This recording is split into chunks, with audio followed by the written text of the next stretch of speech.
an extended strategy mailbag session, and a look around the AL Central with Jeff Zimmerman of Rotographs and RotoWire. Beat the Shift, coming up next.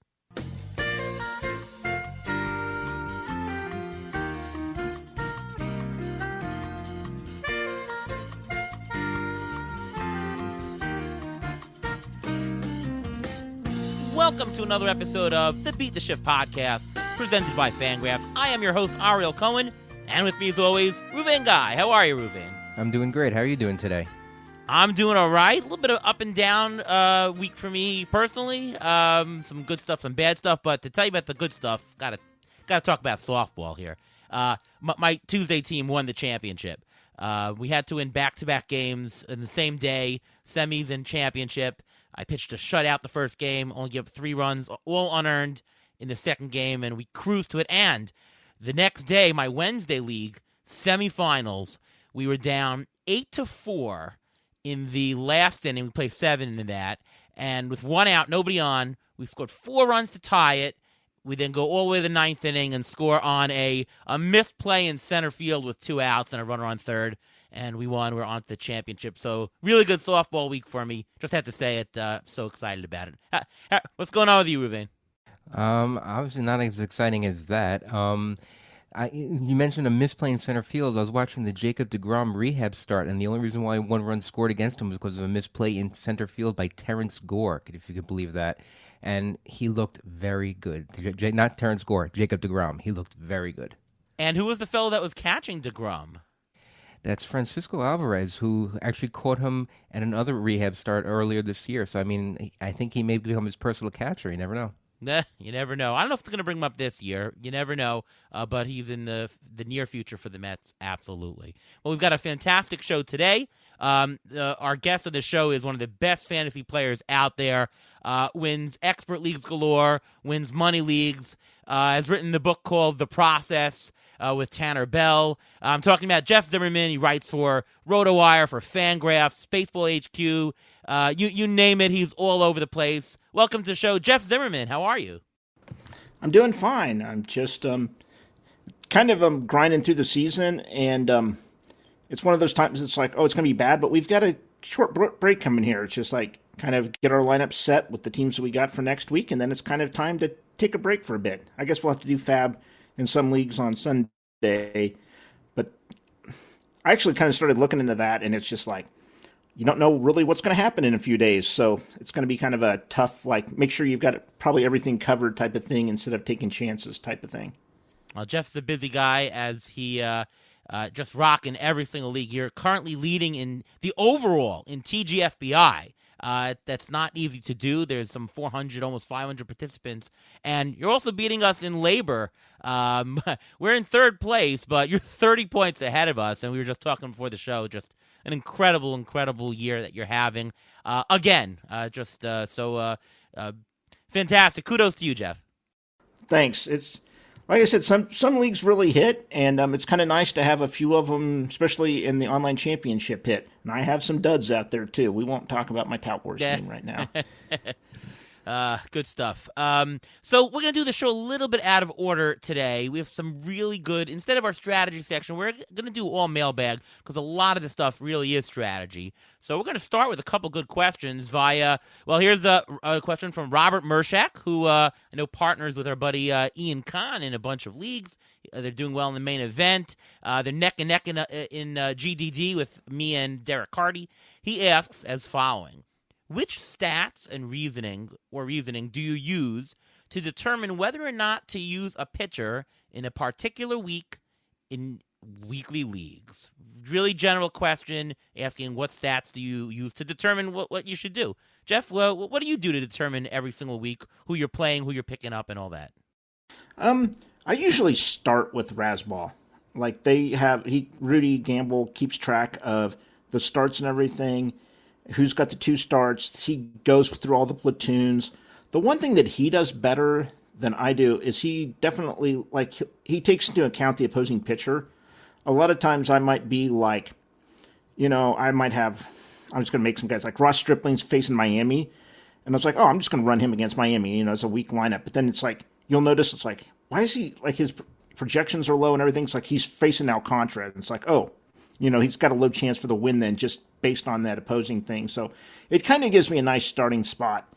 Another one I'll look at is Todd Zola at RotoWire. He has one. And the cool thing he now does is like the middle reliever cutoff. It's like you can just go find a middle reliever that's probably going to outperform your starters. So then I just try to see if I have enough starters above kind of those lines are they going to have any positive production at Rasball or, above the middle reliever at Zola. And then just kind of hope I have enough of those pitchers, or if not, just go find some middle relievers. There's some guys I might change like the projections on that I think are a little bit better. I've kind of liked Braxton Garrett. I think his projections are a little bit behind what he's doing. I like Adrian Sampson. His projections, I think, are behind, so I've been kind of starting them. But overall, it's like they kind of, like I said, it gives me a good starting point, and then a lot of times I just make little changes from there.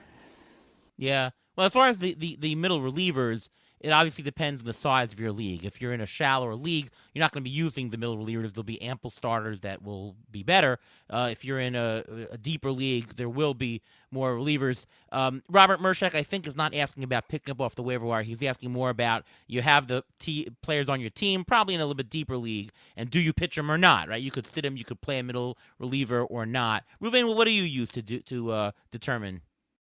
Well, basically, if I have one of the top 40 or 50 starting pitchers in baseball, I'm going to play them no matter what. I don't care about the matchup. You're going to get the stats. When it comes to pitchers 50 to 75, I'm going to look at matchups. I'm going to look at how they've been pitching recently and if they have a chance for wins, if they're two-star, ranked the two-star pitchers ahead of the single-star pitchers just because you get more strikeouts.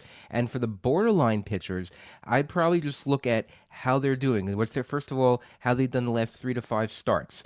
Are there walks? I look at their walk rate, see if their walk rate is up or down recently, to see if their control is good, because I don't want to ruin my ERA or whip with these borderline pitchers. I want to know about a little bit about the pedigree of the pitcher. If the pitcher is more of a veteran pitcher, I may have a little more tendency to play him over a rookie because you don't know what you're going to get with a rookie. And also, who they're playing. I mean, I mentioned matchups. The matchups is a big key. If you have a pitcher, like I had Chris Bassett. Chris Bassett, you'd start no matter what, basically, in any league. But he's playing the Braves this week. I was a little nervous about that start because being a Met fan, you get nervous just because you're a Met fan, and you think he's going to blow up and everything like that. I still pitch him because he's still part of that top tier and that I'm willing to play no matter what.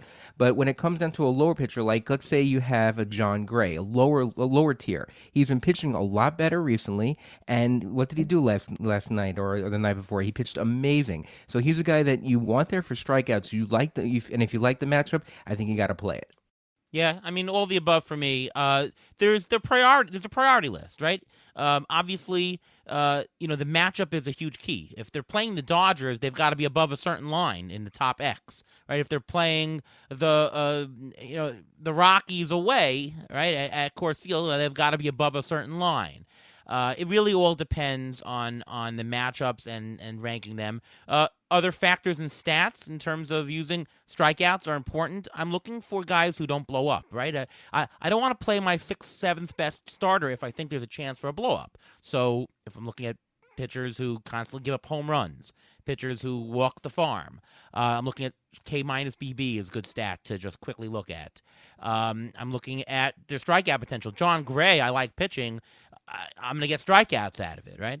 I'm looking for past couple of outings to see if there's a little bit of a track record, things like that. But it's more matchups than anything else. And for pitchers that don't meet the cut, I'm throwing in a middle reliever. Anything to add to that, Jeff? Yeah, I guess the one thing I might not have explained is when I'm doing Fab, I'm setting my pitching lineup for the week. Before Fab runs, I have who I want to have as my rotation. So the deal is it's like I might have it where I'm missing 2 guys. Like I don't want to throw a couple. I have a bunch of my guys might be going to Colorado, and it's like okay, I just can't do this. So that's where it's like I know, like I said, when I'm doing Fab is when I'm setting my pitching staff. Usually I try to get 10 because usually for some reason some guy gets hurt. Like you have to well, this is going to be the one if it doesn't. But that's where it's like I'm kind of looking at that Fab thing, trying to understand like this is going to be my staff for this week, try to win this week, and then I'll know who I'm putting in that time. That's where it's like, oh, I'll put in these guys I think are good enough, and then if it's not, it's middle relievers. There's always a ton of them. I'll get them for free agency, and I'll just stick them in my lineups then. Yeah. No, that's a good point. And I guess when I said we're talking about lineups, not waiver wire, the truth is that it's all connected. And I do the same thing as you. You see on who on your team is worth playing. If there's a couple of guys on the waiver wire that are worth, you put in bids. If you don't get them, then you throw in the middle relievers. Since you mentioned RotoWire and Zola's tool, I'll say that I look at Derek Carty's The Bat. And there's ratings for every single week, and you can tell whether they're above a certain line or not. And if they are not, then don't pitch them. Throw a middle reliever or pick up somebody else who's on the waiver wire who is above that level. Here's another question from Robert Mershak. And I talk about this a lot on our show here in terms of risk. He asks, how do you quantify risk when you're behind in the standings and trying to catch up? You want to increase your risk by how much and at what cost? Can you give a couple of examples? And the general feeling here is what I say, if you're in first place, you're in second place, you're not looking for a risky player. And we can define risk or downside or whatever it is, however you like. But you're looking for expected production. I'd rather, instead of taking a $10 player who's risky, I'd rather take a $7 player who's more certain. I'll give up $3 worth of expected value for the more consistent, more expected play because I'm ahead. I just need the production. If the reverse is true, if you're down on the bottom and you need to jump, I'll give up. I don't need expected production. I need to get somebody who can possibly jump up. What are your thoughts on that, Jeff, in terms of risk? If you are behind in the standings, how do you change your team and at what cost to increase the risk on your team so that there's more upside potential? It really depends if it's hitting or pitching. The problem with hitting is, like, you can always just kind of go for pure volume, but a lot of times you'll hurt your batting average, which is just one category. So a lot of times it's just like those other four just kind of outweigh the batting average if you already don't have it. But if you've got some batting average cushion in some way, or you can't really, someone can't catch you, you can just start running out the Joey Gallos. I know I've seen in a few leagues Joey Gallos come to my waiver wire, and I know in some it's like, oh, I'm interested, I could use the power type of player. Or in other leagues it's like, no, it just has to stay away. With pitching, if you're behind in everything, you have to pick a lane. If you're behind, like I said, if it's straight categories across the board and you're in the bottom third or whatever, you kind of have to be like, am I going to go for volume and just kind of know my ratios are going to stay down here? Or do I go for the good ratios and probably try to go for saves and move up that way? But if you try to do all of it at the bottom, I found out that nothing ever gets achieved. Like I said, it's kind of pick a lane with the pitching if you're just hurting. And usually it's like, well, I've got... Yeah, it all depends. Like, I know in one league I'm just going to try to go for volume, and I've got some closers, but they're bad. So it's like I know the ratios aren't going to help me, so it's just like I'm just going to hope wins, strikeouts, and saves.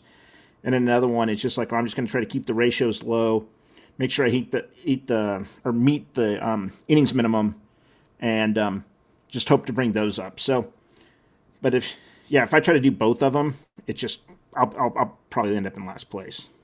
Yeah, and we do pretty much the same thing. You make a determination. The whole point is to maximize your points. It's a good point. Ruvain, thoughts on this?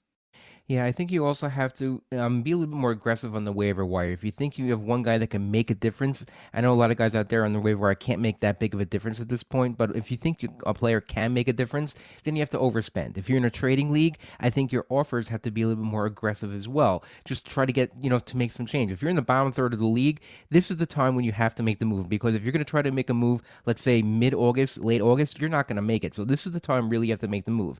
And to what Jeff mentioned, I think volume for pitching is probably the way to go, because volume will get you strikeouts. It may not destroy, it may hurt your ERA and WHIP, but if you're in the bottom third, your ERA and WHIP are probably shot by this point already anyway. So you want to get a lot of strikeouts. You're giving yourself more chance for wins, and lo and behold, every once in a while, these two-star pitchers who normally kill your ERA and WHIP will have a good start, and you may not kill your ERA and WHIP. So I think you have to, if you're in the bottom third, you got to just keep pushing and try to be as aggressive as possible, because especially in a redraft league, you have nothing to lose. So I'll give you a few examples of adding risk to your team. Taking on more prospects. Prospects generally don't pan out expectation, but very infrequently, but it happens. They all of a sudden provide a huge boost, sometimes in the stolen base category, stuff like that. Adding a prospect. You mentioned Joey Gallo. That's a fantastic thing. People who have completely underachieved, you never know. We know he's 40 home run capable. Maybe he turns it on. It's a risk, but that's what you need at the bottom. You want to take more guys like Joey Gallo, things like that. I always say that, if you're up on top, you want to trade your superstar for two good players. You want to do the opposite. It's harder to do the other way because everyone wants the one superstar, but in general, you do want to trade two guys for one. You want to take on a $25 player and give up two $15 players. You'll lose the $5 expected value. That's fine, but then you'll get a player who could potentially, go even higher. In terms of actual risk quantities, we don't really have great ways to quantify risk and all that, or downside, as Jeff likes to say. I do have the risk metrics with ATC. Right now, they're only preseason stuff, but, as the fantasy community, and you can tell me if you think this is true, Jeff, I think the next frontier of fantasy baseball is analyzing risk, because we know there's always, all the projections are the expected value. Here's the expectation. But along with that, and if you're playing the stock market, you want to know how risky a portfolio is. I think that's the next step into analyzing fantasy, is to come up with good ways to quantify the risk and knowing how to aggregate a portfolio subject to that. You think that's one of the next things that we're going to be tackling? I have no idea. The hardest thing right now is just tackling how MLB's changing the game. It's such a, the ball and relievers and everything else. It's like people just haven't been able to do that, or haven't had just a stable off season. Like we'll see if it'll happen. But it's been, I think Fred Zinke brought it up. It's like, we've had 2020, which was a complete mess, and 2021 where we didn't have all these free agent signings until right to the end and the late start to the season. And it's just like, it might be nice to have just a regular off season after, semi-regular season, just to kind of put us back in there. As for the risk, the one thing I'll say with the volume play, just to watch out, is from just historical, streaming pitchers, that last month, it seems like a lot of people might move to that, and it's a lot tougher. If you want to start streaming, you might need to start doing it now or at the latest next month, because they're at the end. It's just, your options just become worse and worse because people are just they're blown up and they're just going for it. So if you make that move to start streaming, you need to maybe make it as soon as possible here. But this year is also going to be a little bit different because of the fact that we're not having the expanded roster. So pitchers may go a little bit deeper into games as opposed to previous Septembers, and you're not going to have as many pitching changes. So the pitchers are going to get more innings than normal and than regular season because of the different size of the roster. But I agree with Jeff 100%. You have to do it now, because now's the time to be quote-unquote desperate and push it. Carl asks, in rotisserie at midseason, how many games, how many points behind first place can you be and still realistically expect to have a chance to win it? We're talking I guess you have to, obviously if you're 10 points out versus 20 points out, there's always a probability associated. But what do you think is realistic, Jeff, to come back right now? Anywhere. As long as you have some good players, if they've just been underperforming, or if you have someone, I would say Jose Barrios, he's been burying you. It's been horrible, but you have to have some talent. But I just went and looked at my main event. One team at the top lost 10 points, and someone down the bottom gained 9.5. So you could gain 20 points last week in the standings. So that's the one thing I look at is just how much the league chances are still moving, kind of if you still think you have a chance. But if there's still high movement going on in the league, like at that, keep it in. There was a league I about gave up last year. I was like, well, it's near the end. It was a second chance league. And I literally had a +9, and the guy in first place did a -9, and we were within 3 points then. So I think like stuff like that can happen. Just look at the league, go to the last week, look at the biggest gainers and losers, and that's how much movement you should, is like the chance you have in that league. Yeah. It also depends how many teams are between you and the top. That actually matters a lot more, I think. If you're within 25 points in a 12-team league, you still have a chance right now. You should always fight to the end no matter what, by the way. Ruvain? And also, besides that, you have to see how many points you're behind and how many points the teams above you are apart from you in certain categories. Because you take some leagues, you can take a 4-point swing just on gaining on RBIs and home runs if you pass one person in the category. So I think really it's between 15 and 20 points is realistic. It is possible to do more than that because I know me and you are we were in a league, a home league, where I think we were in the 7th place out of 10, and we ended up coming in 3rd place. We finished in the money, and that was after we quote unquote gave up and we quote unquote started picking up possible keepers for the next year. So anything is possible, but the farther away you are and the more teams that you have to leapfrog to get there makes it much more harder. Yeah. We'll do one more question. Murata asks, should Julio owners, I'm assuming Julio Rodriguez, should they sell high in head-to-head redraft leagues? I guess you can also ask that in roto leagues as well. If one was to sell, should you be targeting top 20 hitters? Julio Rodriguez looks really good. In roto, I don't know how you're gonna sell high. He's taking a lot of your he's providing a lot of your stolen base content. It's kind of hard to sell high. I mean, what you'd have to have some kind of massive lead in stolen bases, otherwise. He's really putting up so much production in that. Plus, he's giving you the power. He's giving you everything. Head-to-head leagues probably a little bit easier, but I'm not sure I would even sell high. Like what are you trying to accomplish by doing that in a redraft league? What about you, Jeff? I've had a similar trade on the board, and it's just straight up off a need. That's the biggest thing here is that person needs pitching, and I need hitting, and that's where the trade is. It's all going to be based off need. And the deal is with Julio, if you put him up there, like I said, on ours, we're looking at 2 first-rounders getting traded. So, but like with him, like you can ask for McClanahan. Like if that's what you want, you think that that's the right move that'll help your team, I could see a move like that. But Right. if you're just kind of trading for him for, I was trying to think, Trey Turner. Like, what are you really trying to accomplish there? I mean, Right. like, but I think if you're going after it, I could even see going after, like, if you need saves or something, just going after Hader and then maybe pick up another bat also. Like, that's probably not enough. But if that's what you really need is saves and someone's got a huge lead, go get what you need. Julio can get you what you need. And you can get a major change or a player that can make that huge change in the standings. Yeah, I guess it's really just need in terms of you're not going to be selling for somebody similar. You're just going to be selling for a different category that you might need. He's been a top 10 player in Roto to date. Jeff, would you consider him to be a top 20 player going forward for the rest of the season? I think so. I don't think it doesn't seem like he's going to change. He's also one like I haven't dived in. I don't have him.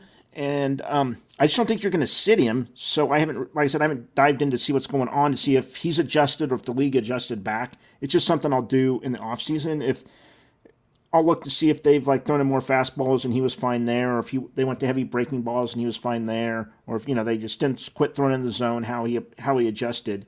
He seems to be still hitting fine. So just on the surface, I think he's going to be. God, I don't know. I think it's going to be at the end of the second round, that turn in like a 15-teamer. He could probably get pushed up to probably like someone like where Kyle Tucker was going this last year. I think that at least that far. Yeah. I mean, he gives you enough in each category that I can't see his value going much lower. You can have it a slump. Maybe he's overperforming a little bit, but he just provides a lot of production, especially steals. Young guys do steal. Yeah, and the question is, why would you trade him to begin with? He gives you he's giving you points in almost every single category. You'd have to think that the only reason why you're trading him is because you think he's going to regress. There's nothing really showing that he's going to regress. I mean, unless you think that the league will catch up to him, or he'll have a quote unquote home run derby slump after the home run derby. But he's not really. He has how many stolen bases does he have already? He has 27. He has 21 stolen bases already, and 15 home runs, 21 stolen bases, batting 270. Which hitter are you going to trade him for? If you're not trading for a hitter, then you're trading for a pitcher, and then you have to be careful who you're trading him to in a redraft league. Because if you're trading to a team that's very good in pitching but trying to catch you in the hitting, it may be counterproductive if you're going to trade him. Yeah, he's on pace for about 30-40, and he had not a fantastic first couple of weeks. So, I mean, this is just it is a very unique profile. It's really hard to get away from that. This episode is also our AL Central episode. We've been going around the majors by division. So Jeff here is a Royals fan and help us tackle the AL Central. And we'll start with his team, the Royals. First question to you, Jeff. Andrew Benintendi. What are your thoughts on him for what he's done so far and for the rest of the season? I mean, he's just got a couple of homers, like two, and a couple of stolen bases. His homer to fly ball rate 3%, barrel rate 4%, ground ball rate almost 50%, where his career is 40%. Looks like he's not really doing well, although his batting average is phenomenal, probably partly due to his strikeout rate of 14%, which is fantastic. What are your thoughts on him? Yeah, his ISO's under 100. He's a one category player right now. I mean, actually, he would be 3 depending on where he's hitting. The Royals have been leading him off, so his runs are hitting second. So his runs and RBIs are completely out of whack, but he got a combined 74 right now. He'd probably be doing better in a better lineup, but if he goes to a better one, he might get buried at the bottom. So I think he's going to be a tough guy to sit, but he's also a guy I could see where a team starts getting here toward the end and they're like, he's giving me no power, no speed. I'm behind. I've got to go make that up. I'm just going to bank the average he's already given me, and he's going to end up on the wire. I could see where he'd end up just getting dropped. And it's not because he's playing bad. It's just the needs of the team construction is just not right with him. I think people were expecting a little bit more steals out of him and power, just looking at what he did last year. Yeah, I agree exactly. I think that's the story, and you're going to see a lot of teams not play him. I mean, Ruben and I have a bunch of shares of him, and we're already starting to sit him a couple of weeks because just getting he's getting a 0 in 2 categories, actually 3 categories if you think about it. What are your thoughts, Ruben? Well, his K rate is down for his career. His launch angle rate is down, which is why it's not showing the quote unquote power of the home runs, the fly balls. And his one batting average is great. And then what's the story if he gets traded? I mean, if he gets traded, well, first of all, the Yankees are already questioning whether they even want him, and that he'd be good in that lineup. He'd be great in that lineup. He'd score a lot of runs. But well, he's not vaccinated, and that reason alone, the Yankees are thinking of not getting him because they have so many games down the stretch with Toronto, and they may have to play Toronto in the playoffs. So with him, it's a question is where is he going to go? If he gets traded, let's say to the Dodgers, that's great for him. And even if he hits only for a high average going into that, and he gets traded for the Dodgers, he's a guy you can't drop just because of the change of scenery. I think getting out of Kansas City would be good, but I do think that this Kansas City lineup will get better over time. Do you think, Jeff, that this hurts players' trade value, especially to the AL East? Because if you're going to the AL East and you're not vaccinated, you're not going to be able to play Toronto games. Is this a big problem, you think? We're going to find out, but I think so. I think here in Kansas City, it's just like so much of a shock, and like we're still kind of digesting it because there's even like 3 of the coaches couldn't even make it. So today, found that out on top of it. Well, like I said, I think the deal is he's could go to any team, playoff team, and would help them at least as a bench bat.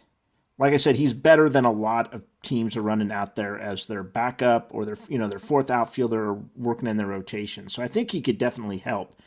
The deal is like if he does that, he just loses all his value if he's only playing half the time. Even 2/3 of the time, he's not providing anything. So I think depending on where he goes, he could just be effectively fantasy useless at the trade deadline. So I think if you think you can trade him, I think maybe do it now. But I think you would get so little because people would be thinking the same thing. It's just hope he ends up in the right situation where he maintains his value or just doesn't even get traded. Jeff, we have Benintendi in labor. Would you like to trade with us for him? Oh God, probably not. Actually, my outfield is not horrible right now. You can also play him in your utility slot if you really want to. Also, so we're trying to get rid of him. I've got so many first basemen. Like that utility slot is the one that's like I don't know who I'm always sitting every week with that. It kind of helped that Votto was hurt this week to at least to start, so I didn't know how long it was going to be till he got back. But I guess I ran another outfielder even there this week. But no, no, probably no. I don't even know. I'm trying to look to see if there's an upgrade. Maybe a birdie's done. That might be an issue, but that would be about it probably. Yeah. If you are in a league with us, please disregard this entire podcast. Anyways, took Salvador Perez.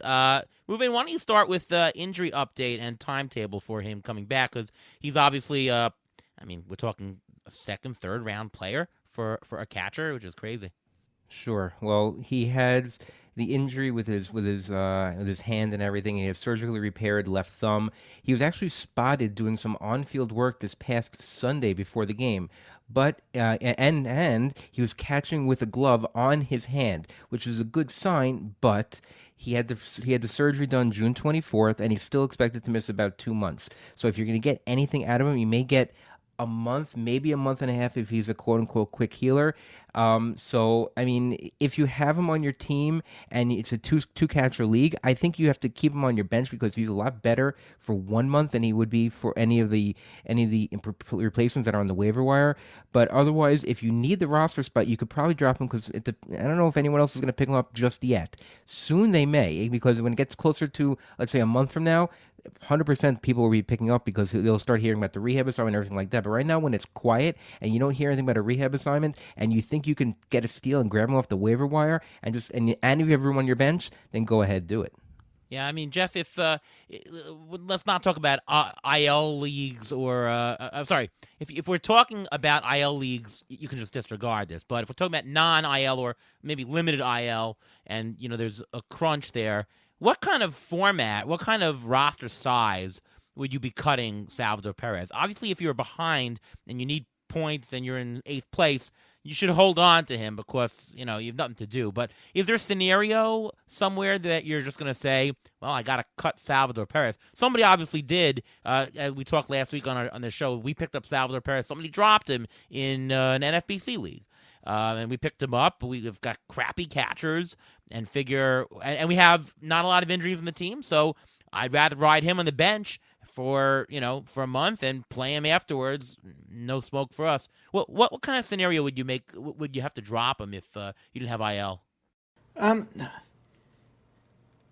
There's probably several. I don't have a problem dropping anyone. I'm probably over an extreme end of that and just letting anyone go because, like I said, sometimes it's just been tough.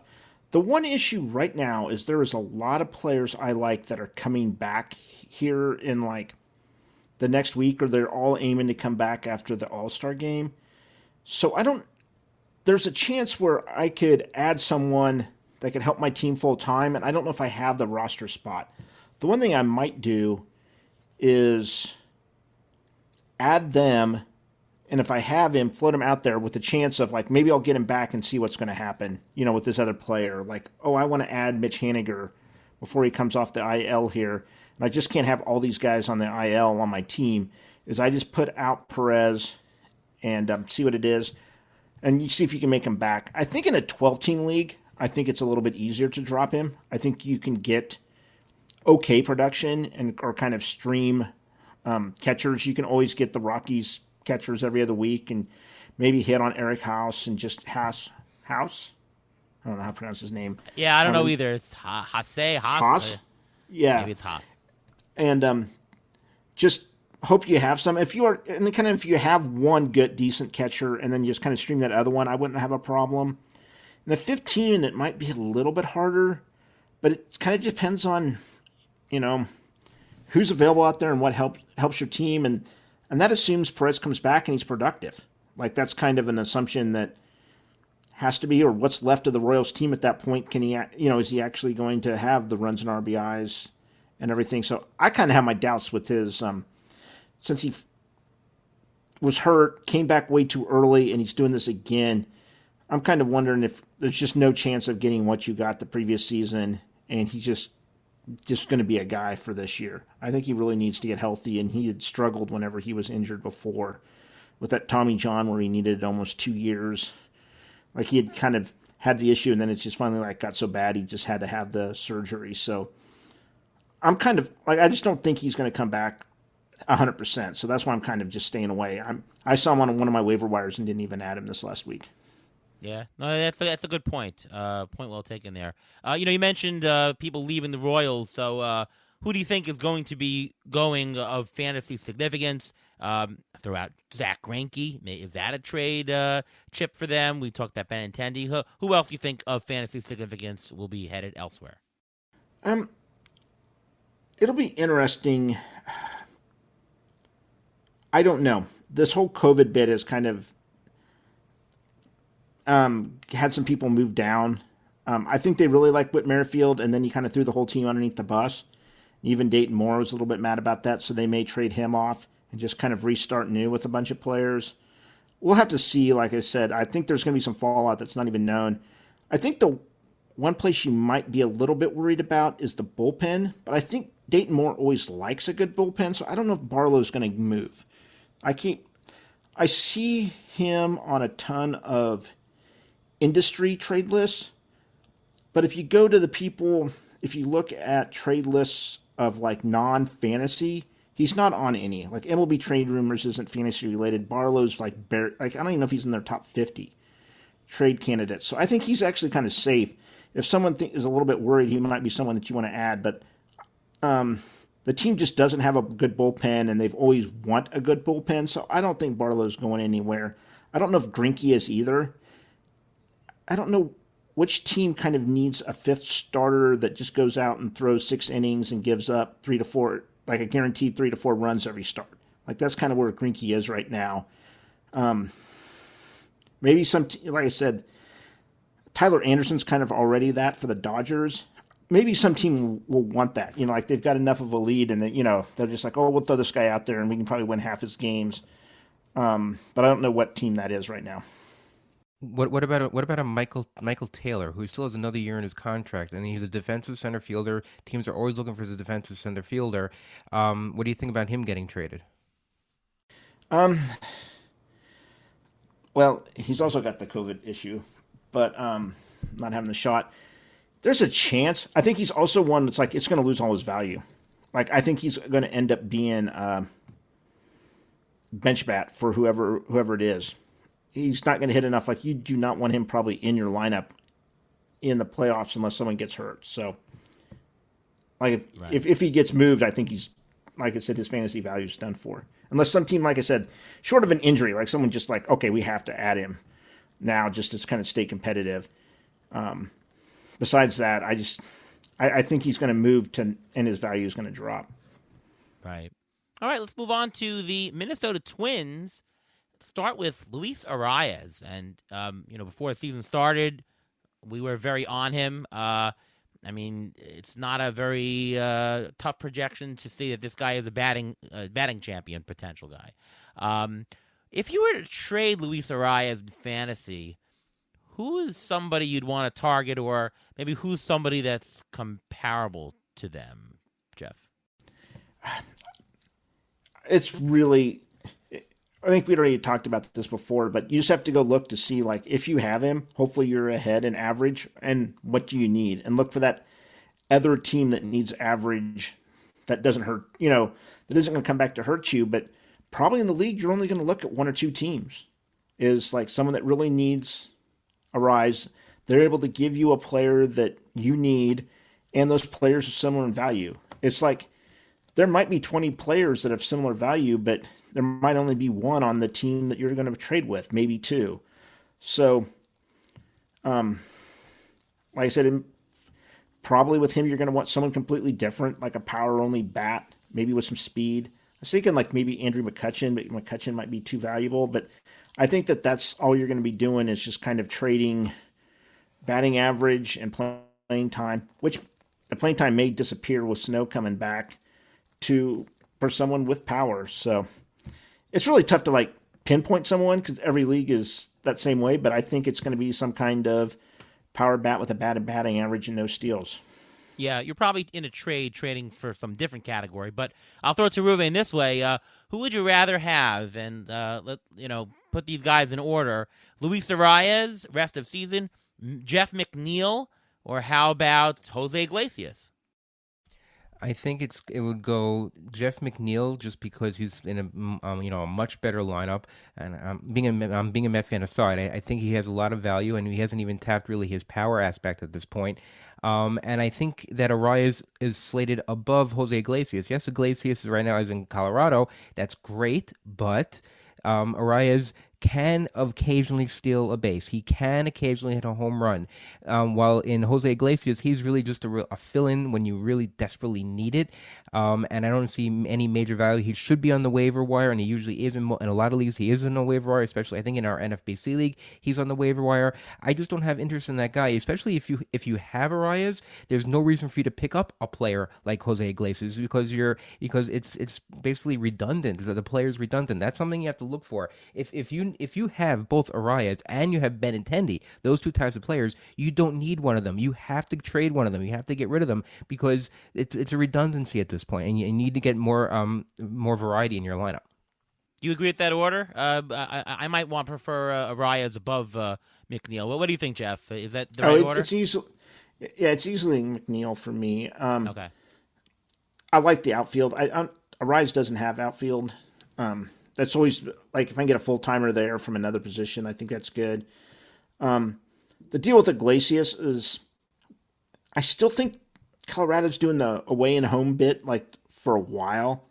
So just always check to see if they're on the road, and if you need a middle infielder, Iglesias can always be shoved in there as a, sixth or seventh option. Like if you have to have someone and he's at home, he's a fine option, but you have to like the next week drop him. But don't be afraid to put him in, just ride him for the week and move on. Right. Miguel Sano. Let's start with the injury and update and timetable, Ruvain. What is his status?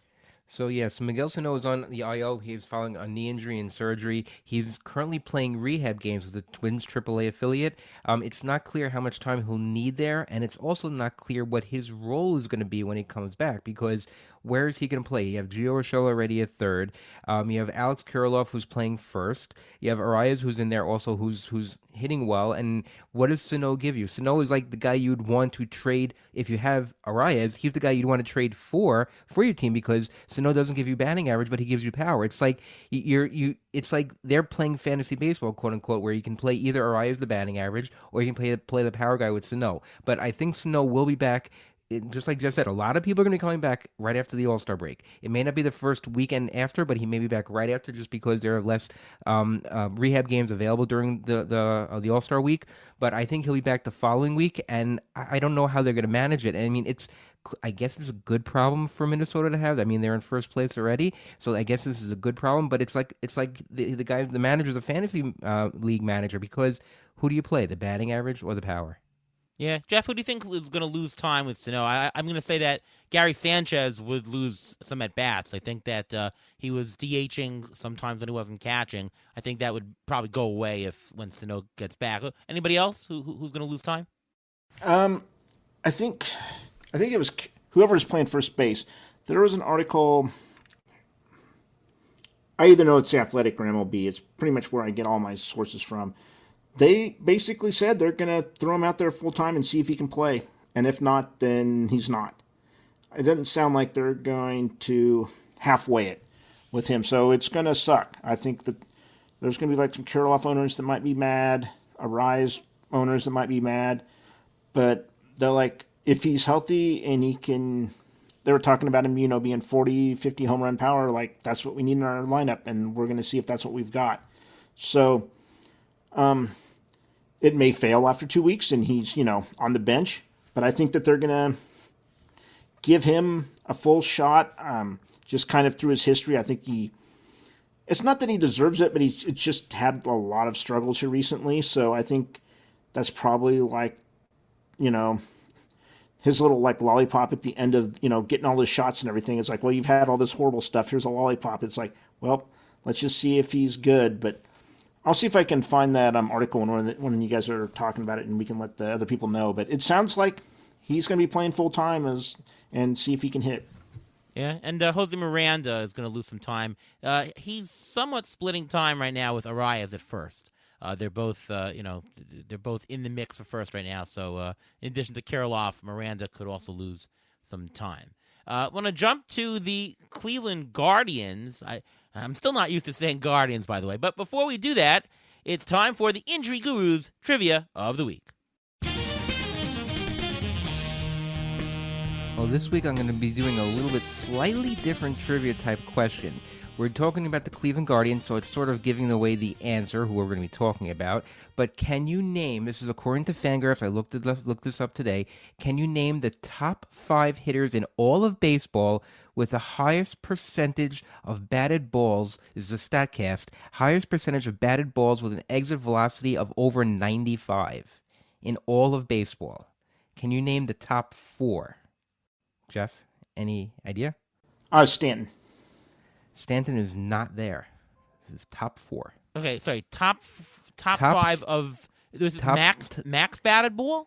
The percentage of batted balls with an exit velocity of over 95. I'm gonna go with the other Yankee. I'll go with Aaron Judge. Aaron Judge is number 2 at 59.9%. That means 59 or almost 60% of his batted balls have an exit velocity of 95 or over.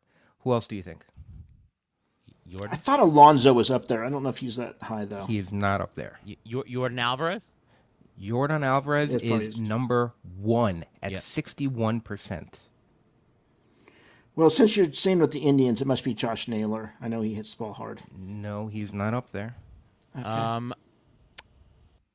Can I just throw out Mike Trout? He's having a good year. Mike Trout is number 4 of players at 54.1. Number 3, number 3 is Riley from the Braves.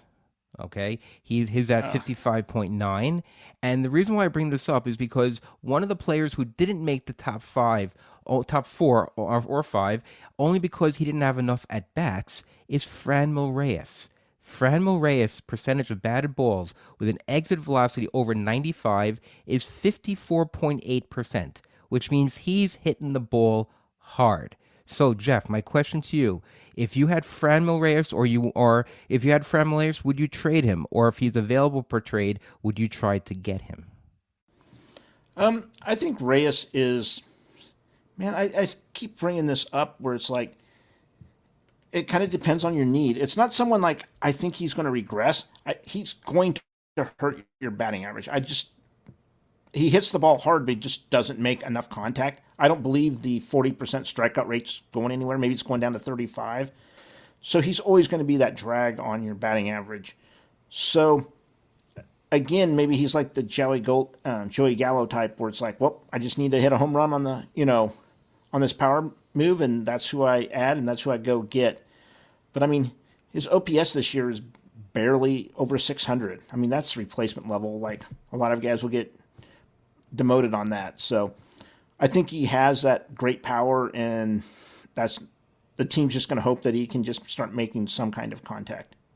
Yeah, I think the type of contact that he's making hasn't really changed since the first game he's ever played. I mean, his barrel rate is 16.8%, which is actually better than his career average. He's just hitting the ball hard. Problem is that strikeout rate, and I used to love Franmil Reyes, and I used to think that he could be a decent batting average guy early in his career because that strikeout rate used to be under 30. His first 3 seasons in the majors, it was under 30. It was at 28%. It's crept up. Last year it was at 32, and it's over 40% this year.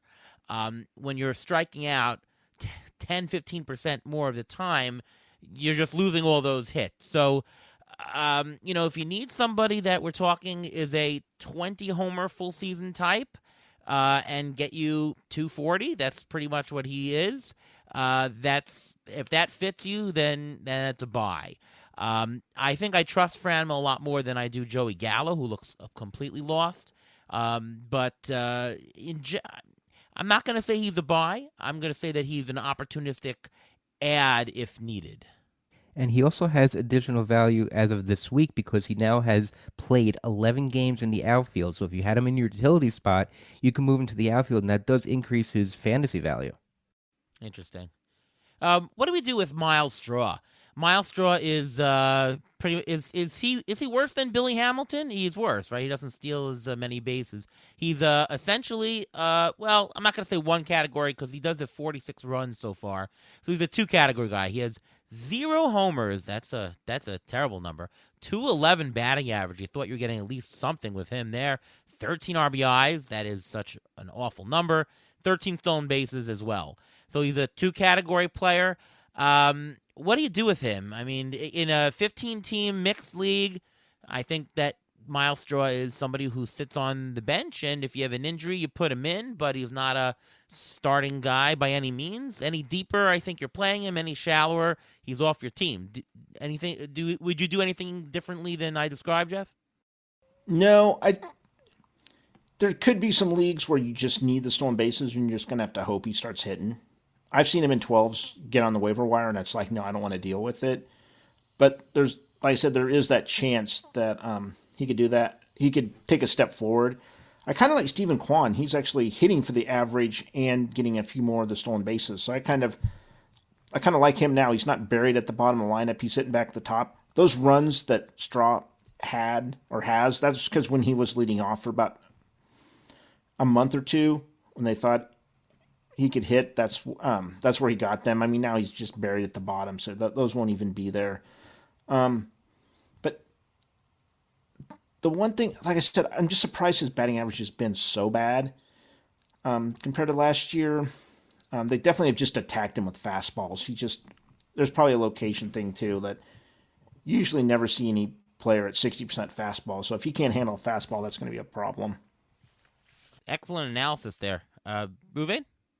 Well, my question is, what round is he going to be drafted in next year? I would just, at this point, any shares that I had of him already, I've either dropped or I've traded away. I want nothing to do with him. He is worse than Billy Hamilton, and I'm sorry I drafted him where I did this year, but it's done already. It's like last year when everyone drafted Andres Jimenez, everyone was all upset, and he was dropped by mid-season. I don't see why this is any different. I mean, he's still a young player. He still could get it turned around, but the league has figured him out. Exactly what Jeff said. He can't hit a fastball. If you can't do that, you can't get on base. If you can't get on base, you can't steal. That's the Billy Hamilton conundrum. Didn't we trade him for somebody in one of our home leagues? Yes, we did. We traded him for John Gray. Oh, we got John Gray for him? Yes. I orchestrated that trade. The second I had him, and I realized, wait a second, he's a real big drain on our thing and on our batting average. And I just went to someone in the league. I said, hey, John Gray's coming off of a minor injury. You want to trade Miles Straw? He said yes. I took it right away. I jumped on that the second I had. Excellent. And you mentioned Andres Jimenez, so I'll go to you first in this, Ruvain. The Guardians, I keep saying Indians, the Guardians are showcasing 2 ex-Mets who were traded for Lindor and Ahmed Rosario and Andres Jimenez. Looking pretty good this year. Ahmed Rosario is pretty much doing exactly what what we expected from him. We expected a mid-teens player in terms of rotisserie value, a nice blend of homers and stolen bases. He's a little bit light on the homers, but he's making up for it. Batting average, batting .285. Andres Jimenez, he's a beast. 290, 9 homers, 7 stolen bases so far. It's not that far off from like a 2020 pace. Really valuable.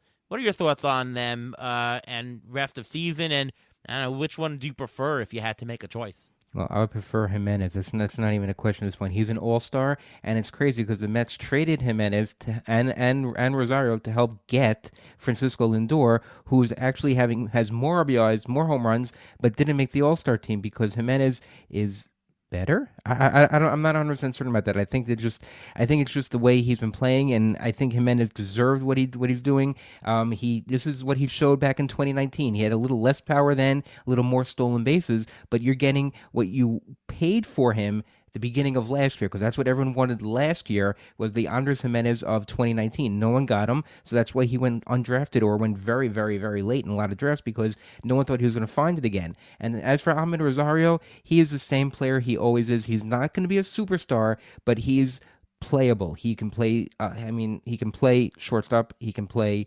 outfield. If you really have to. I think for Rosario, you're getting what you see, you're seeing what you get. Both are the same. I think he's going to be solid. You don't have to worry about him. I'm just worried about Jimenez second half of the year, because he did it for half a year with the Mets, basically in 2019. He did it for maybe 3/4 of the season. Then he just completely fell off, and he was sent to the minors. Maybe he figured something out in the minors. That's possible. And this year is just his the breakout season. But what do you do with him next year, Jeff? Do you think Jimenez is going to be back and drafted where he was a couple of years ago? I don't think so. And here's the reason why. He's a great player. He reminds me 100% of Gene Segura, like almost the same profile. Nothing sticks out. So when you're in the draft, you have to have like this balanced team, and teams are always like, oh, I need speed here, so they're going to go for the guy with the more steals, and so forth. Like I said, I had Gene Segura valued 3 rounds before he went this last year. It's just because, like, one, batting average always gets deflated. Like, people just won't pay up for it because it's so variable. But it's like he doesn't do any one thing great. I think he's fine. He's 23 years old. There's rookies coming in, that are older than him. Adley Rutschman's older than he is. And it's like, it's like Jimenez has just been around for 3 years before now. So he's just, kind of getting into his own. So I think he'll be fine. I think he'll probably be like in a 15-teamer, but we'll see how many steals and how everything goes between like the 8th and maybe like 15th round. But like I said, I was trying to think where Segura was going. That was probably like the 13th round. Maybe there'll be a little bit more excitement over a 23-year-old, but that's where I would kind of see Jimenez going next year. Yeah, I think a lot will happen. It will be determined based on what happens the next half of the season, but I think your general rounds for next year are right, and whether he's a bargain or not for the next year's draft will be determined on how he finishes this year. But those are, anytime you put up something in every single category, you're stable. There's less downside. I love these types of players that just show 15-15, decent average. Fine, you get something. The probability of them going to 0 is low. Let's move on to the White Sox, and want to get your take. Not exactly a fantasy question, but Tony La Russa. What are your thoughts on Tony La Russa, Jeff? Do you think that he's holding the White Sox back? What is his deal with analytics? Does he just not know how to use them correctly, or does he purposely not use them? Like, what is going on with La Russa? Because I watched that clip of a couple weeks back where it's Trey Turner 0-2. Oh yeah. Oh, he's better at 0-2. Better walk him now. What? 0-2 is he's not better than 0-0. It just baffles the mind that he can say this stuff and with a straight face. What's your take on the guy? I think he feels like he has to do something. Like, he just can't let the team go out there and play. So I think that's where he runs into a problem. It's like he just has to insert himself into the game instead of just being like, you guys are really good players, go out there and play. I think Dusty Baker does a great job of that. Like, he just doesn't do anything. He's like, yeah, I've got a good team. I don't know if he has to babysit them. If they get in fights or whatever, maybe that's his job. But it's like, I think with the White Sox, you just put your best players out there, whatever he has right now. There's some issues with the whole team. It's got like 18 DHs on it. But besides that, it's just like, put out your best players and do that. But I think he just has to, like, feels he has to get involved, makes his impact in the game, and that's just, it hurts the White Sox, but it's just really entertaining. He's great to have in the league. It's good to have someone to make fun of, and it's just it's great to have him around. It's like the other day where it was like, yeah, one strike, and then he ended up walking. I was like, please, I mean, what are you doing? But he is entertaining. Yeah, I just don't understand that, and it's one thing if you want to say, fine, I'm gonna walk the guy, but don't tell me analytically the guy is more prone to getting a hit with more strikes on him than not. It just, I mean, it's just, what's the word here? It's embarrassing. It's he doesn't. Well, he doesn't I don't think understands the analytics, because I think he's trying to put a 1980s, 1990s spin on baseball now when baseball's already moved to the analytic portion, and I think just he's trying to, I guess, cement himself in the Hall of Fame. He's in the Hall of Fame already. Well, he has nothing left to prove. If he would just sit back there and just let the team play, that White Sox team, on paper, before the season started, is very talented. If you put a manager in there that fiddles with it and does against what they were doing last year and what people thought they would do, that's the only way they wouldn't survive. And I think that's what he's doing. I think he's not that he's trying to lose on purpose. I think he just doesn't understand where baseball is analytically, and I don't think he understands how to use those numbers properly. On to a fantasy question. Jeff, what is currently wrong with Lance Lynn, and will he correct himself? Is this just bad luck, or is there something wrong? Yeah, this is so when runners are in base, it's something ridiculous. He has a 529 BABIP. That will regress at some point. It might not be this year, but that's where like that high ERA is coming from. The other thing, though, he has lost some velocity, so he's not going to have the strikeouts he previously had. Like, that you have to live with. But I think that there'll be some correction on, like, maybe he's going to be an 8.5 strikeout per nine guy instead of around 10. That's a hurt. That's what happens. You don't know when the pitcher is going to lose their velocity, but that BABIP with runners on, that'll normalize. It's at some point, it's, like I said, it just it'll come down. So, it's like I said, that high ERA is not going to be there, but he is a worse pitcher because of the velocity. Yeah, 53% strand left on base percentage. That's pretty unlucky, I guess. Maybe something in the windup with how he's from the stretch. I don't know. But yeah, I think he's really roughly the same player. Strikeout rate is down. The ground ball rate looks in line with his career, and actually the walks are down. It's interesting. So he's not putting on more runners on freely. They're just sneaking hits.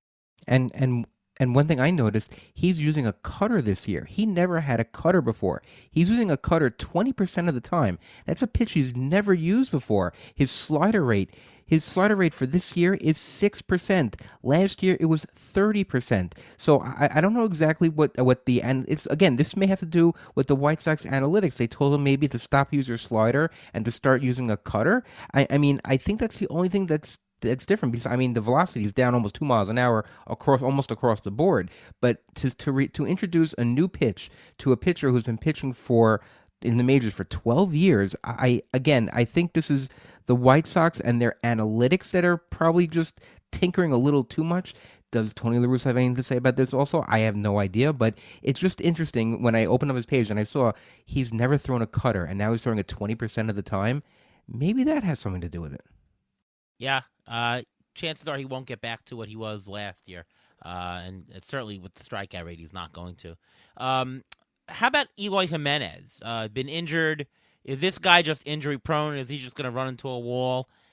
This guy is young, so he can turn it around, and you really can't draw any conclusions from what he's done so far this year, which hasn't been much. But do you think Eloy Jimenez has a big second half in him, Jeff? No, I think he got hurt again the other day. Oh, did he? Yeah, he did. He did. Yeah. That team has just so many DHs. I think they have to just, like, go find some other ones, even if they get nothing for them. Like, Sheets has to go. Jimenez. he needs to do something like Jordan Alvarez, where it's like half the time, like get him off the field. Maybe, like I said, they kind of worked him. I think that's one thing where it's just like find someone with a high ground ball rate where he doesn't have to make a ton of pop ups, catches in the outfield. But you can't have 4 or 5 DHs on a team and expect some of them not to get hurt that aren't supposed to be or have play some kind of defense. So I stayed away from him. I was kind of didn't know how the situation was going to work out. I didn't know what his health was. I was kind of lucky. I've had some other ones, but it's just like every time I see him on there, it's like, what am I actually getting? And hopefully by now I've had someone better than him that can play.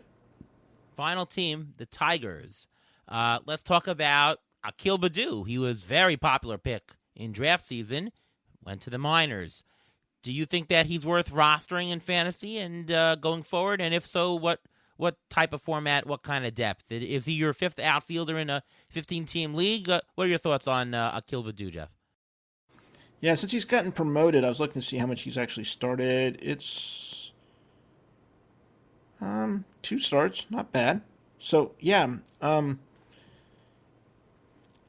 think in every format, some team should take a chance on him. Every roto format, some team needs to take a chance on him that if he's going to come out and steal. But he started against a lefty and a righty so far. I don't know what he's doing tonight.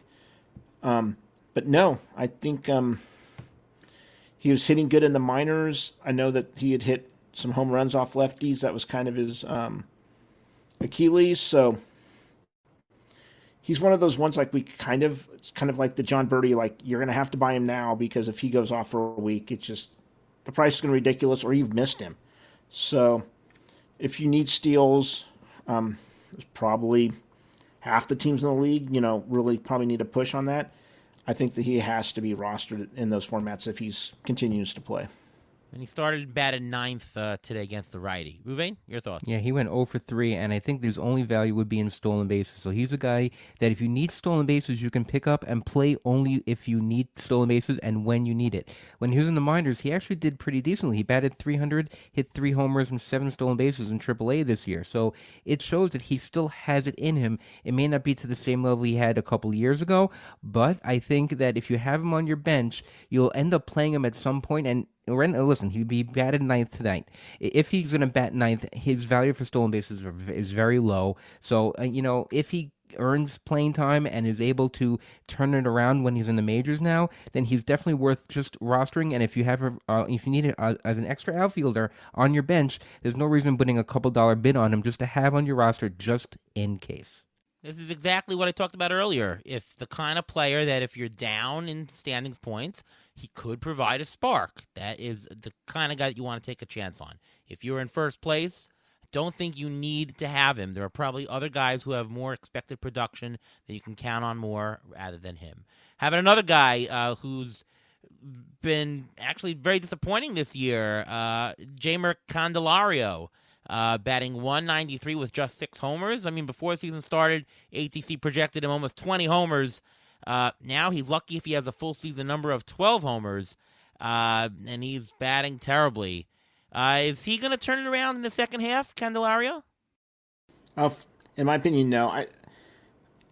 He may, but I don't think he's healthy. I think that shoulder bugged him, and that's why he went on the IL, and I just still think it's bugging him.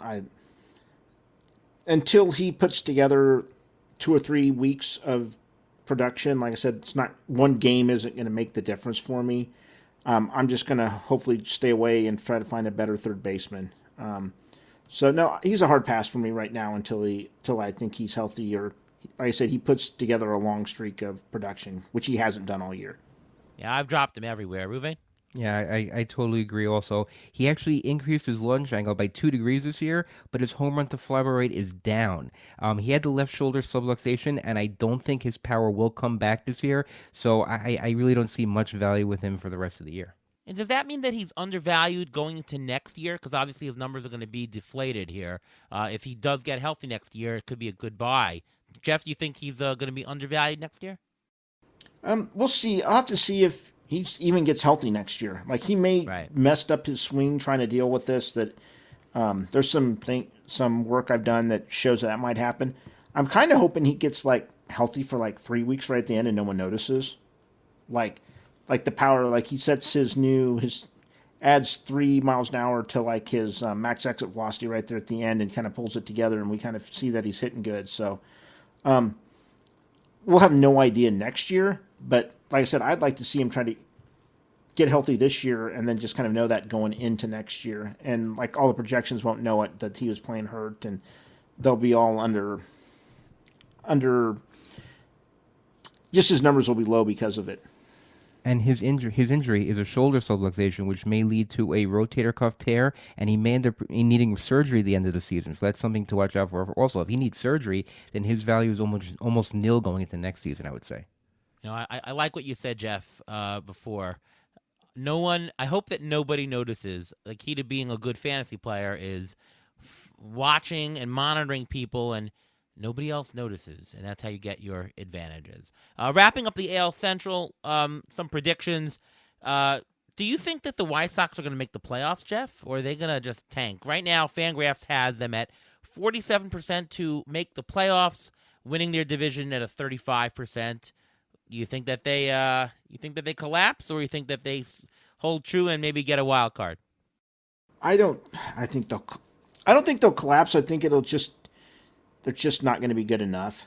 I kind of have a feeling like the Twins will make a move. I think that'll be kind of be the key, is if one of the teams actually goes out and improves their team at the trade deadline, or if they just kind of like go and trade for some like fourth reliever, then I wouldn't be interested. But I think the Twins always seem to like go out and make a move, and I think that they could. I think if like Sano's hitting, they could go get a pretty decent piece if they move Kirilloff. I don't know. I mean, that's not something they would do, but like I said, I think they have some nice pieces that people could use, and they kind of have a surplus where a lot of guys are sitting right now that they could kind of clear up their bench if they moved it.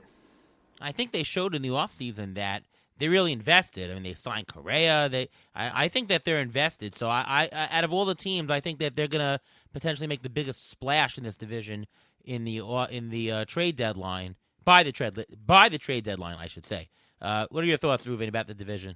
Yeah, there's so many other teams that are better in the American League right now than the White Sox that I don't think that the way they're constructed right now that they're going to make the playoffs. I just don't. I think the Mariners are hot right now, and I think they're going to finish with a better record than them. I think there are a couple teams in the AL East. The AL East is very deep. Every team, as of this taping, every team in the AL East is over 500. Every team, and that's better than the White Sox. That means the White Sox have all those teams to jump to get to the wild card. And we talked about trying to jump in your own division in your fantasy league. It's just as hard to jump in your fantasy league, if not harder, in the major leagues. They have to have a groundbreaking trade. They need to make a huge splash, I think, in the trade deadline in order to make the playoffs. Yeah, Orioles are the hottest team in baseball. It's crazy. I still think they're going to be sellers at the end, and I think they're going to trade Mancini, and I'm going to predict he's going to go to the Mets. This will be one of those bold predictions. Mancini to the Mets. All right, waiver wire. Let's do a quick one. Now, there's really no pitcher preview this week because it's going to the All-Star break. Teams are resetting their rotations, so you're going to get the top ones there. You're also only going to get 3 days, so there's no two-star pitchers or anything. So let's just do all waiver wire pitchers all together. Jeff, who is a player or players that you are interested in picking up from your waiver wire this week?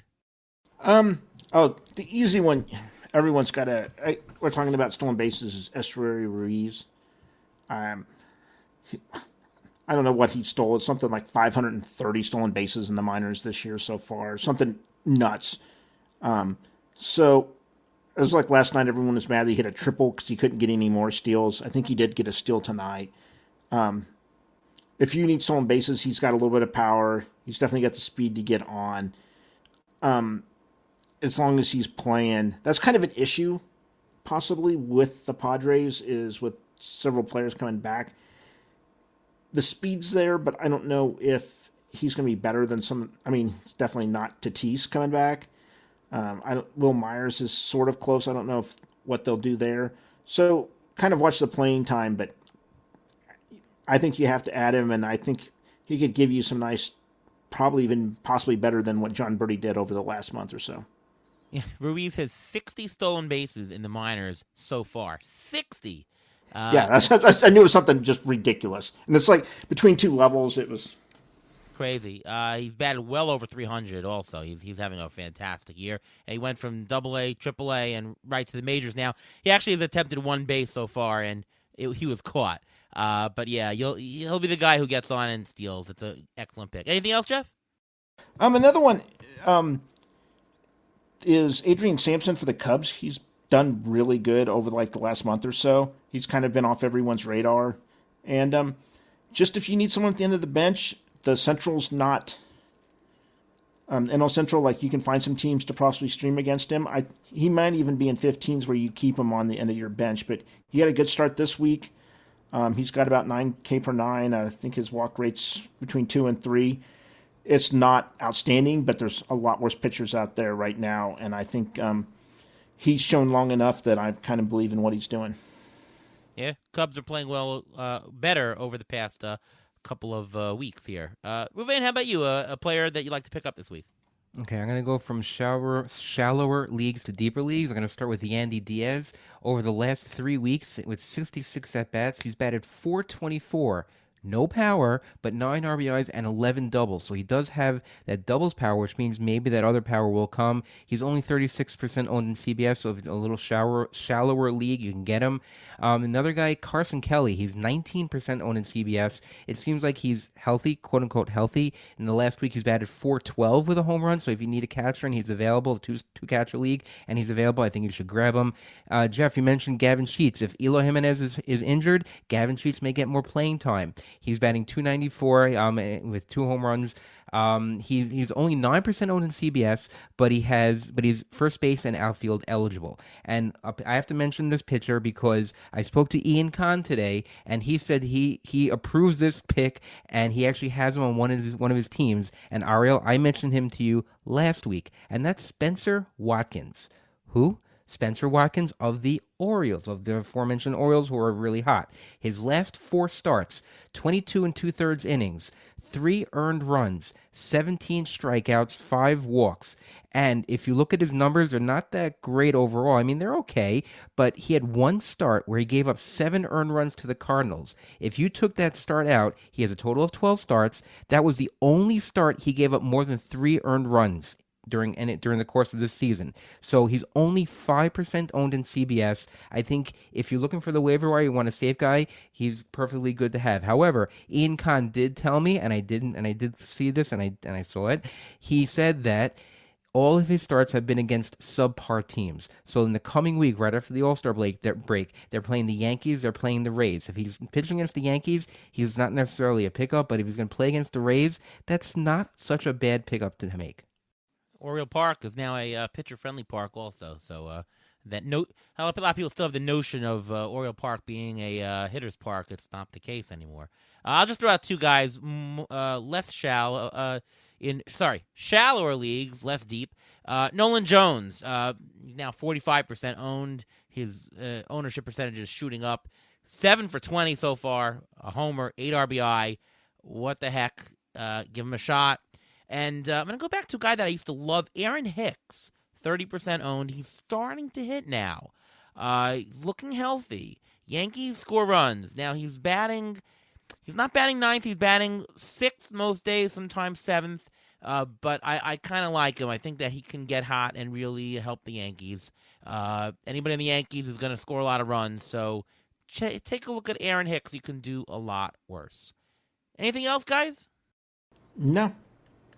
All right. Sounds good. Well, up to our injury update. Ruvain, give us this week's injuries going into the All-Star break. Alrighty. Well, first of all, I had a couple questions from some listeners.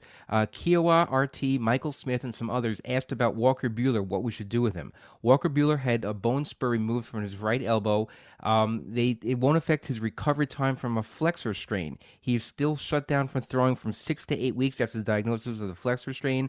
People are wondering whether we should hold on to him, whether we should drop him or anything like that. You may get a month out of him. You may get only like 3-4 weeks out of him. Is it worth holding on to?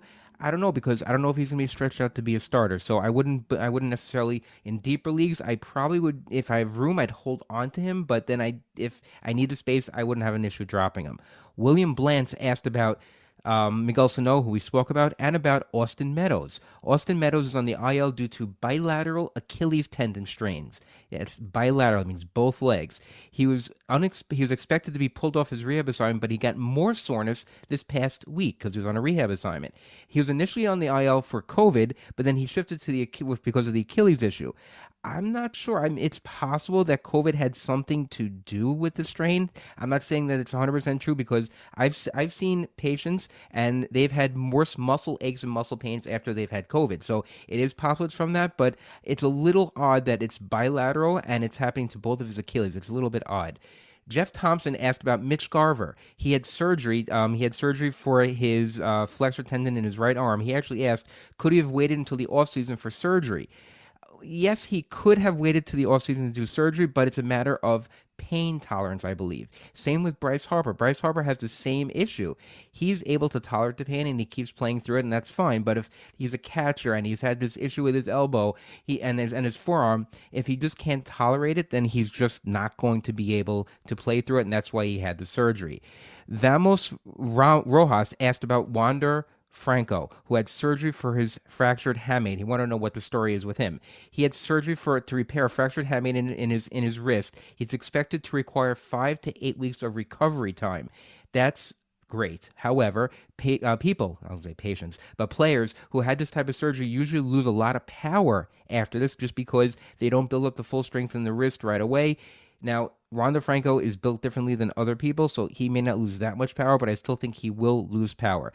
Jeff, you mentioned about Mitch Haniger. Russell Koch asked about Mitch Haniger. Haniger's on the IL, recovering from an ankle sprain.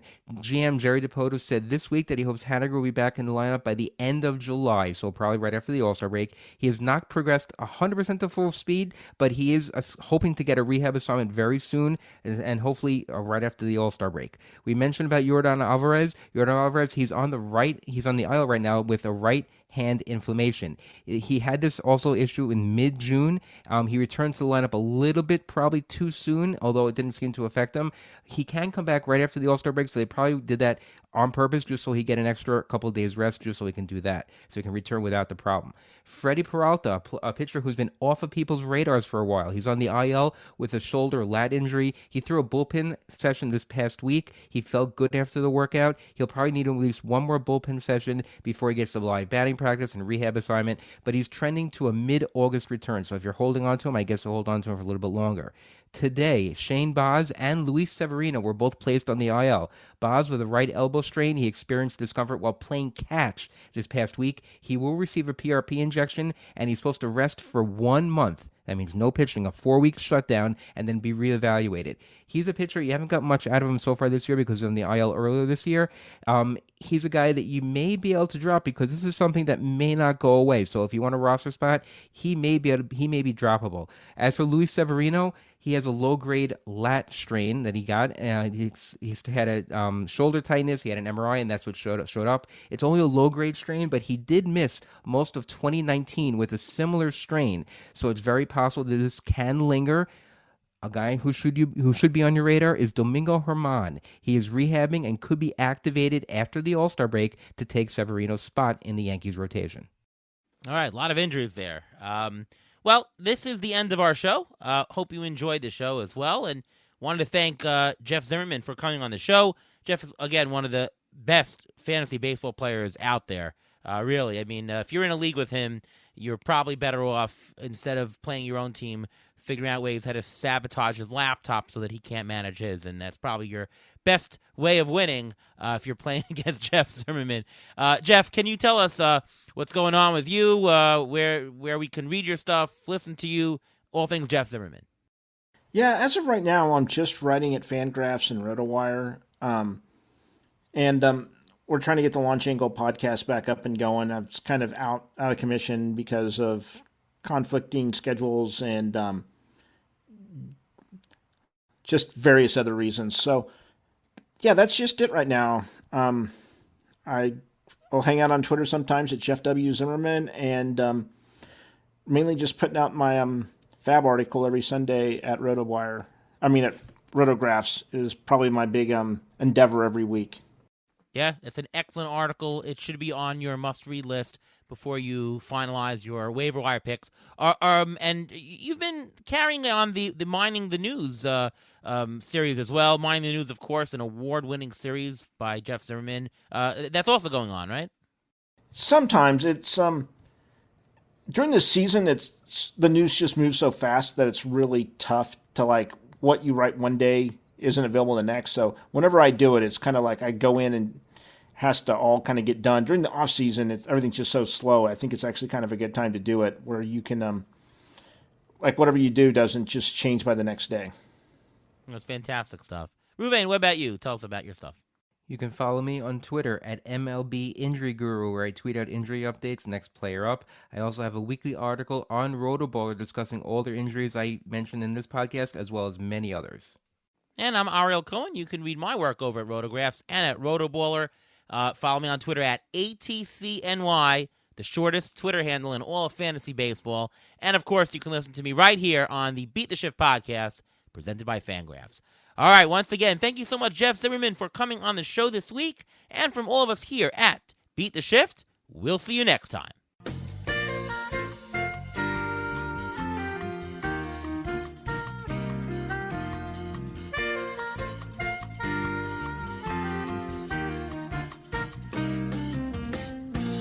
Thanks for listening to the Beat the Shift podcast presented by Fangraphs.